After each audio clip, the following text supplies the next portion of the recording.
Hi and welcome to my channel. When I first moved to Sweden, I actually made a video about my first impressions. I think I was here about 3 weeks and I just wanted to give my first impressions of living in Stockholm. But these impressions were more from the outside, what I observed. And in this video, I wanted to talk more about what I have noticed after living here 6 months. And I want to talk more about how the Swedes are, what they like, and basically just my impressions of who they are. Obviously, it doesn't mean that's the way they are. These are just my impressions, my personal opinion, but maybe you would agree with me or maybe you even disagree with me. I'm reporting this basically after living here 6 months, so just bear that in mind when you watch my video. If you're new to my channel, my name is Julie and I'm from Germany. But in the past 10 years, I've actually lived in London, the UK. And then 6 months ago, I moved to Sweden, just outside of Stockholm. I wanted to document my new adventures here in Sweden from the very beginning. So if you're interested in hearing my personal opinion and what it is like to live in Sweden and, what my impressions are, my opinion is about the Swedes, then feel free to subscribe to my channel. Okay, let's get started and see what I noticed after living in Sweden for 6 months. Okay, the first thing I noticed is that Swedes like structure. I have talked about this a few times in my videos about the bureaucracy here in Sweden. So the bureaucracy definitely has something to do also why, or where you can see why Swedes love structure. Of course, there might be other countries like Germany, for example, where you probably would say they like also structure. But we're talking about Sweden, and I think I should mention this, especially for people who maybe want to move to Sweden or just want to know what Sweden is like. I don't want to go too much into detail about bureaucracy because I did mention it before, but you can just see, there are regulations in place, there are processes in place, and I think, Swedes really value that and that you follow these steps as well. Another thing where you can actually notice that is when it comes to queuing. It's one of the favorite things Swedes like to do. I'm just kidding.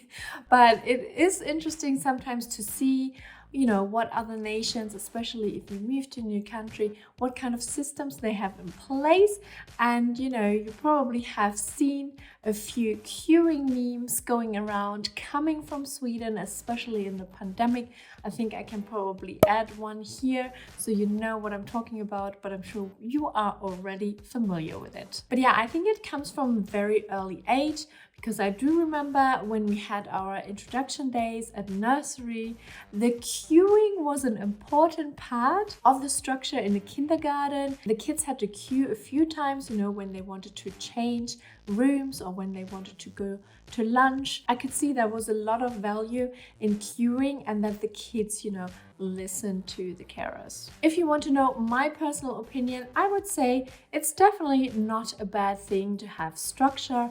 I'm quite a fan of structure, and even the queuing makes a lot of sense to me. It maybe looks sometimes a little bit funny, but there is a purpose behind it. But yeah, as an outsider, you maybe have to get used to it a little bit, because it happened to me that I jumped the queue a few times just because I didn't really recognize it was a proper queue or where the end was, also because there's so many, space in between. Like sometimes it just looks people are standing around, but no, it's actually a queue.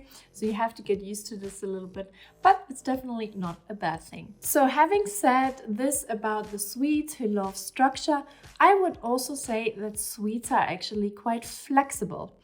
To be honest, this is not the case all the time, but it can occur. And that's another thing I actually quite like about the Swedes. They have their structures, they have their regulations, they have their processes, but under some circumstances, they can be quite flexible. They can be quite accommodating. Just to give you an example, or, where I think I kind of noticed that is especially in restaurants. it was fully booked, or there was just no space, or so many reasons why you maybe cannot sit down. And I had it now really a few times where they went out of their way to make space for us. I don't know if it is sometimes because we are with our daughter and she's so cute and adorable that you just think they have to make it happen. I don't know. But I had a really good experience where, the kind of regulations or processes or whatever were put aside, and they really tried to find a solution for us, which I think is a really, really great kind of attitude, a great characteristic. I think the library is another example, especially with some regulations and restrictions during COVID. You had to book online, and it happened that, I didn't do that. Sometimes I'm not that well organized. And, I probably just would have walked away and, blamed myself for not booking online or not, being organized. But then they just let me in and we could do our thing and just walk around for like a few minutes and get some books. And, I find that very accommodating, very kind. They definitely don't have to do that, but they did that anyway. Yeah, so as much as Swedes love to kind of follow the guidelines and love structure, they also are flexible, and there's a freedom of choice, freedom of change, I would say. And sometimes it depends also, like if you are face to face to someone or maybe on the phone to someone and you can have like a proper conversation.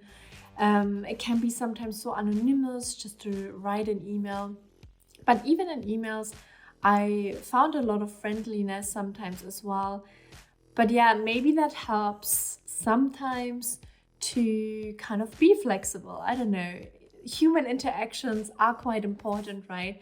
And I feel it is important also to the Swedes, like to not only see a number, talking about numbers, personal numbers, for example, but to actually have a face, and everyone has feelings and everyone has a tricky situation sometimes. So being a bit flexible is quite good. And I feel Swedes can be super flexible. Oh yeah, and obviously not to mention the language, where I feel Swedes are definitely flexible, accommodating to foreigners. They don't have to.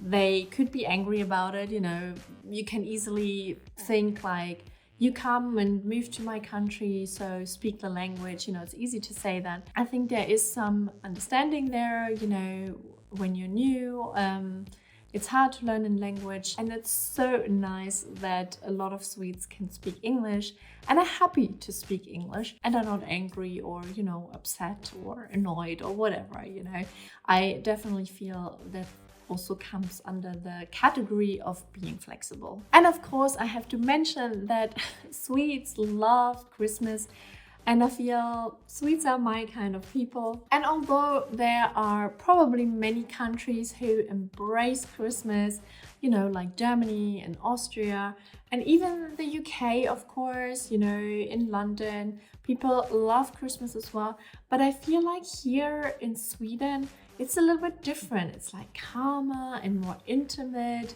It's not, it doesn't feel like we have to sell a lot of stuff, just because it's Christmas.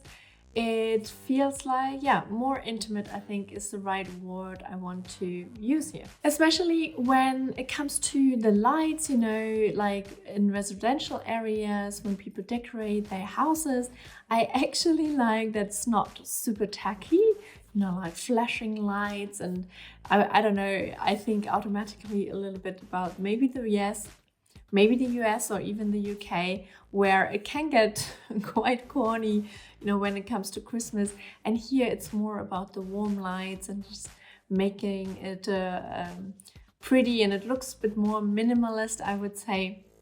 And I personally prefer that, and it looks a little bit nicer to the eye for me, and it just feels very warm around your heart. And of course, here are quite a few Christmas markets, at least here around Stockholm, and I love that very much.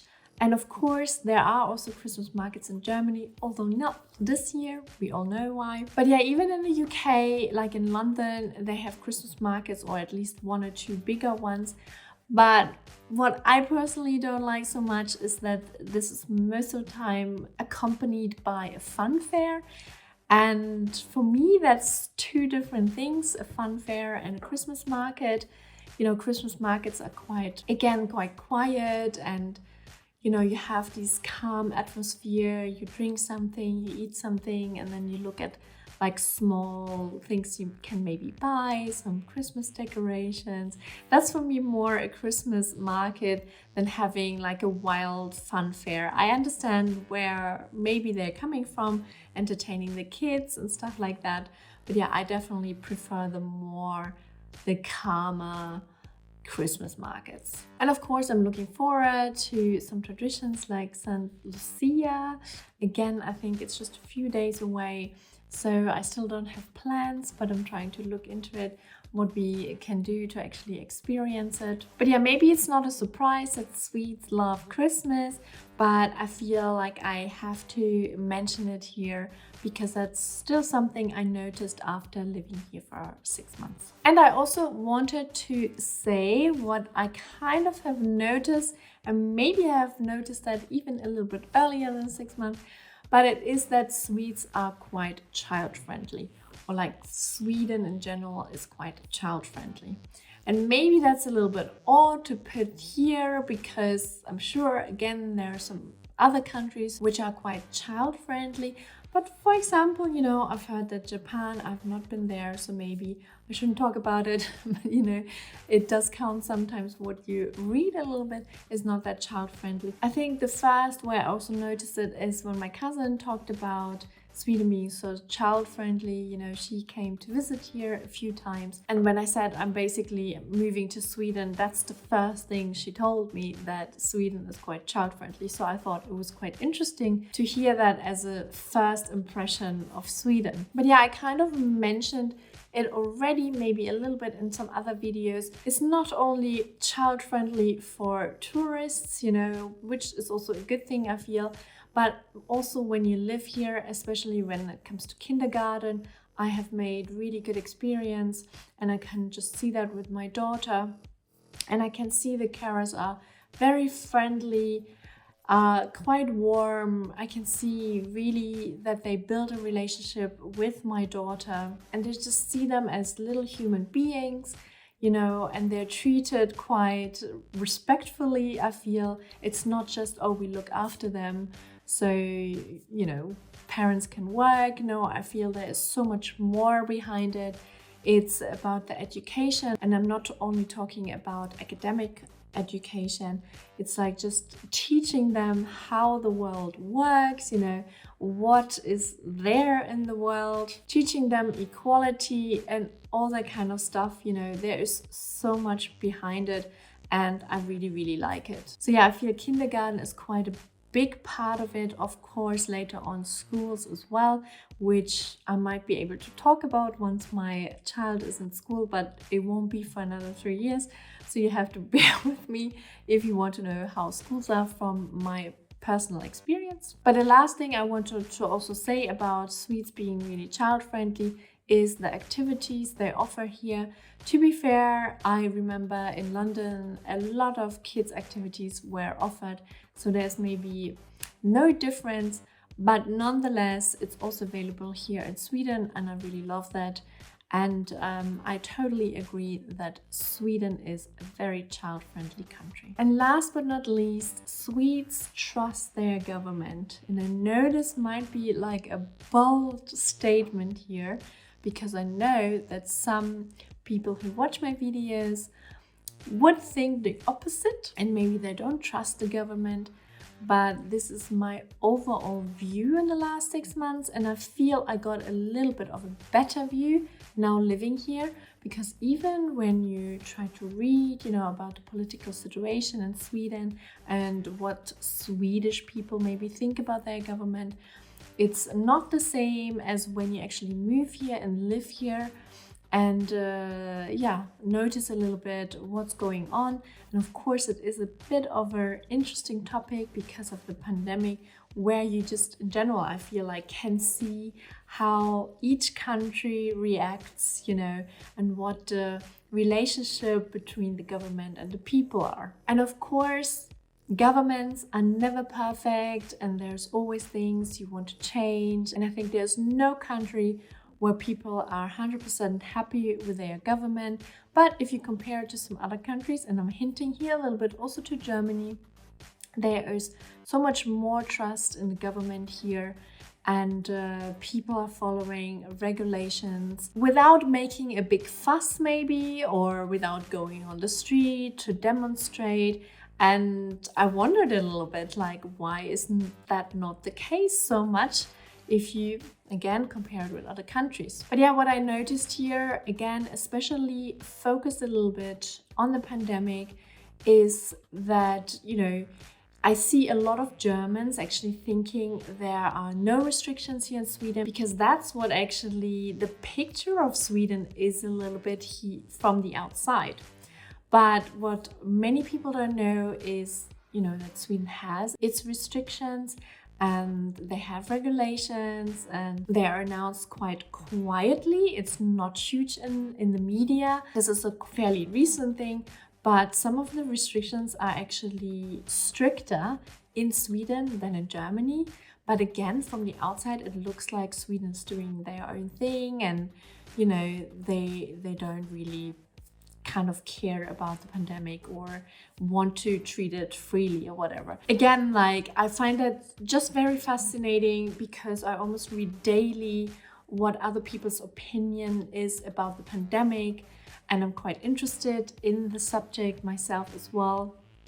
And especially from Germans, because what's going on right now, I read a lot about their opinions. And then I follow like a group on Facebook, which I mentioned many times in videos as well, where, Germans maybe want to come to Sweden, move to Sweden, and ask a lot of questions. And this is almost a daily topic. The pandemic is almost a daily topic.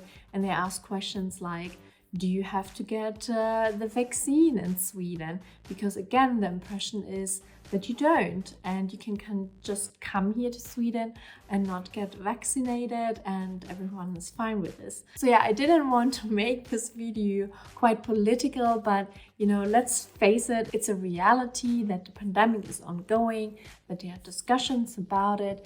And when you want to move to Sweden, this is also what you have to consider, at least for right now. Hopefully it will change in the future. But yeah, talking about this, and experiencing the different sides made me realize where Sweden or Swedish people stand a little bit with their government. And I just wanted to mention this here in my video. Of course, feel free to share your opinion as well in the comments. I'm always open to hear different opinions, all kind of opinions. Not that I need to agree with them, but everyone has the right to openly say what they want to say. And if you have a reason and if you have an explanation, that's even better. And then we can start an open debate. But stay kind, So I hope this video was interesting for you. Thanks so much for watching till the end, and I hope I will see you in my next video. Until then, have a great day and stay safe. Hey do!